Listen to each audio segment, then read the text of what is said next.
Bismillahirrahmanirrahim. Assalamualaikum warahmatullahi wabarakatuh. Alhamdulillah wassalatu wassalamu ala Rasulillah Sayyidina Muhammad bin Abdillah wa ala alihi wa ashabihi wa mawalah. Amma ba'd. Puji syukur kepada Allah yang Maha Kasih, Maha Pemurah kepada hambanya. Allah yang Maha Pemurah akan selalu membuka pintu kebaikan untuk hamba-hambanya di tempat-tempat yang baik, di hari-hari yang baik. Dan tempat yang baik adalah tempat yang digunakan untuk mendekatkan diri kepada Allah. Dan hari yang baik adalah hari yang digunakan untuk mendekatkan diri kepada Allah. Akan tapi ada dari sebagian tempat-tempat tersebut dikhususkan oleh Allah.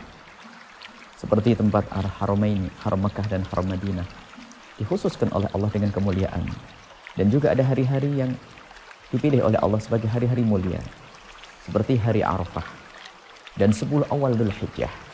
Kalau 10 awal Dzulhijjah sudah jelas riwayat dari Nabi SAW. Ma min ayyamin al-amalu shalih fiha ahabbu ila Allah min hadhihi, yani min hadhil asri Dzulhijjah. Tidak ada hari-hari yang lebih dicintai oleh Allah untuk beramal baik melebihi daripada 10 awal Dzulhijjah. Ini secara umum 10 awal Dzulhijjah adalah mulia. Perlu kita untuk berbanyak amal-amal baik di hari-hari itu. Kemudian ada di antara 10 hari ini ada namanya hari Arafah. Hari Arafah disunahkan kita berpuasa. Dan 10 awal Dzulhijjah pun disunahkan kita untuk berpuasa. Akan tapi puncaknya adalah puasa di 10. Di hari ke-9 di bulan Dzulhijjah yang disebut sebagai hari Arafah. Maka hendaknya kita bisa berpuasa di hari tersebut. Sebab Nabi SAW Yaum Arafah, Nabi SAW bersabda, Yaum Arafah, hari Arafah adalah hari ahtasibu 'ala Allah ay yukaffir sanata allati qablahu was sanata allati ba'dah. Aku mengharap kepada Allah semoga Allah mengampuni orang yang berpuasa di hari Arafah, mengampuni dosa yang lalu dan dosa yang akan datang, dosa sebelumnya dan dosa setelahnya. Ini adalah kemurahan dari Allah sebab diampuni dosa kita dengan puasa di hari Arafah. Ini adalah dosa-dosa kecil.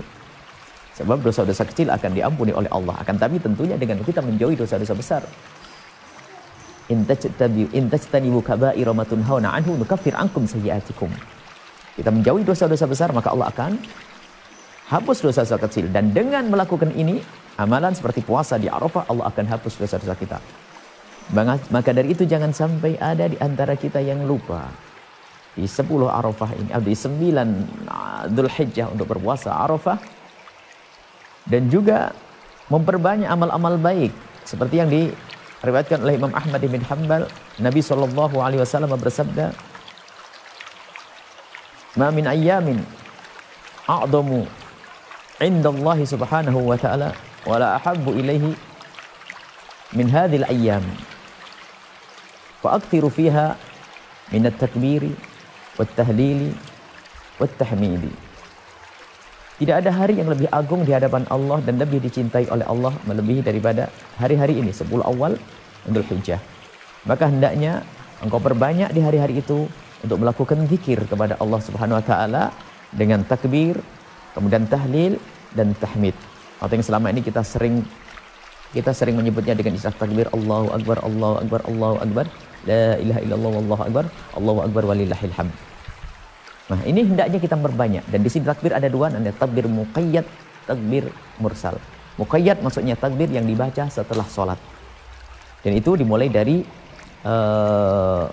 ulama berbeda pendapat. Di antaranya ulama madhab Syafi'i mengatakan bahwasanya dimulai daripada subhi yaumi Arafah, dari subuh hari Arafah. Jadi bersama subuh hari Arafah, setelah kita sahur untuk puasa Arafah, maka masuk waktu subuh. Setelah sholat kita disunahkan untuk takbir muqayyad, terikat dengan sholat. Sampai kapan? Takbir muqayyad ini nanti terus kita baca sehari di Arafah itu, di hari Arafah. Kemudian setelah itu hari nyembelih korban, hari tasyrik yang pertama, kedua dan ketiga. Jumlahnya kurang lebih hanya 23 sholat. Nah, kita hendaknya memperbanyak takbir di hari Arafah itu. Dan sebagian para sholihin mengumpulkan orang-orang di hari itu. Kalau orang di Mekah sana melakukan wukuf di Arafah, akan tapi orang yang di luar sana, yang di luar Mekah bisa berkumpul untuk mengadakan tausiyah, berzikir bersama, untuk membaca takbir bersama. Ini adalah satu kemuliaan yang dilakukan oleh para orang-orang mulia. Maka dari itu mari kita semuanya memanfaatkan. Jangan sampai kita lengah dan lupa di hari Arafah untuk memperbanyak ibadah-ibadah kepada Allah Subhanahu wa taala, dan juga jangan lupa dibarengi dengan bersedekah, infak, kemudian kita membantu saudara, kemudian silaturahim dan seterusnya. Dan kemudian juga memperbanyak kita untuk beristighfar kepada Allah Subhanahu wa taala. Baik, intinya mari jangan lupa di antara kita untuk puasa di hari Arafah. Kemudian bagi yang punya utang, ini perlu dihadirkan. Bagi yang punya utang, bagaimana akan puasa sunnah di hari Arafah ini? Bagi yang punya utang, maka jika utangnya adalah utang karena udzur, karena sakit dan seterusnya, maka ulama berbeda pendapat dalam hal ini. Seperti madhab Imam Ahmad bin Hanbal melarang total, tidak boleh berpuasa sunnah, akan tapi puasanya adalah puasa mengqadha dulu, membayar utangnya. Tapi menurut Imam Abu Hanifah radhiyallahu taala anhu, boleh dia berpuasa sunnah biarpun dia masih utang, karena membayar utangnya masih ada waktu, maksudnya tidak alal fur, tidak spontan.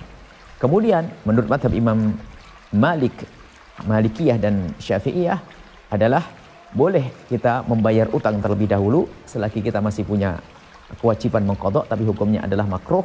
Tapi ingat, ini ada kemudahan dijelaskan oleh para ulama kita, madhab Imam Syafi'i, hendaknya di hari itu kita berniat dengan niat sholat, niat puasa fardu, puasa qadha, maka saat itu kita mendapatkan pahalanya puasa qadha, puasa fardu, sekaligus kita mendapatkan puasa sunnah Arafah.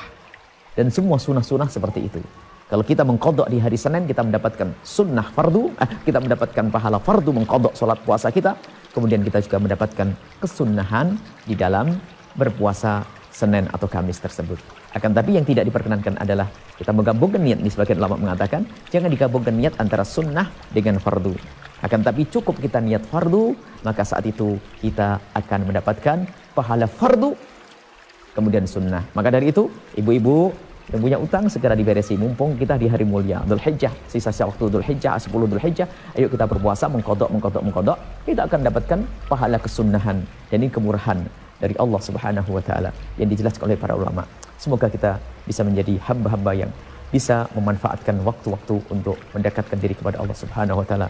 Selamat menunaikan ibadah di hari Arafah, dan semoga kita dimudahkan juga untuk ziarah Makkah dan ziarah Madinah, ziarah Nabi Muhammad sallallahu alaihi wasallam. Wabillahi taufiq wal hidayah. Wassalamualaikum warahmatullahi wabarakatuh.